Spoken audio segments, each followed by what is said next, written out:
سپاس بەخوا لە ماوەی ساڵێکا کە ئێمە توانیمانە تەمەنی هەموو دەستگاکەمان ماوەی ساڵێکە لە کەلارەکە بە بەرداوام بووین ئێمە توانیمان تاوەکو ئێستا 2 فیستیڤال بکەینەوە بۆ لەبەرکردنی قورئانی پیرۆز.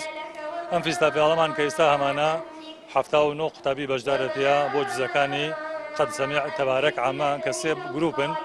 گروپی یەکەمیان جزئی قەد سەمیع و تەبارەک و عامەیە، گروپی دووهەمیان تەبارەک و عامەیە و گروپی سێهەمیان جزئی عامەیە.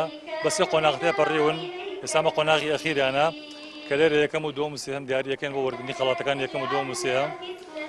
ئێمە الحەمدوللا ئەم دەستگایەمان دەستگایەکی ڕۆشنبیریە بە ڕۆشنبیری قورئانی پیرۆز توانیمانە لە ماوەیەکی کەمە لە تەمەنی خۆمانە کۆمەڵێکی زۆر قوتابی کۆ بکەینەوە کە ئێستا زیاتر لە 200 قوتابیمان هەیە.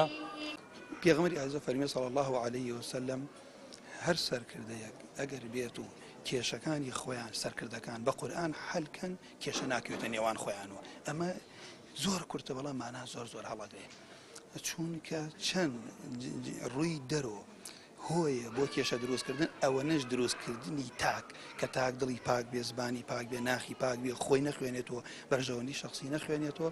هەموو ئەمانە سەبەبن بۆ ئەوەی کە ئەگەر نەبوونی سەبەبی بەختەوەریان نەبوونی سەبەبی نەبوونی قەیرانە بوونیشی سەبەبی هەموو کێشەیە کە ئینسان دائیمەن بەرژەوەندی خۆی لەبیر بێ و خەڵک لەبیر بکات بە ئیشکردن لەگەڵ قورئان. چونکە قورئانیش ئەهلی قورئان ئەوتان عەمەل بە قورئانەکەن، ئەوانە نین تەنها لەبەریەکەن و پیتەکان ڕاستەکەن و ئەوە گرنگە، بەڵام لەگەڵ ئەوەش ئەوەنە گرنگە چەند گرنگە پیت ڕاستکەین و ئەوەنە گرنگە ئێمە هەڵس و کەوت و ئەخلاقمان بە قورئان ڕاستکەین.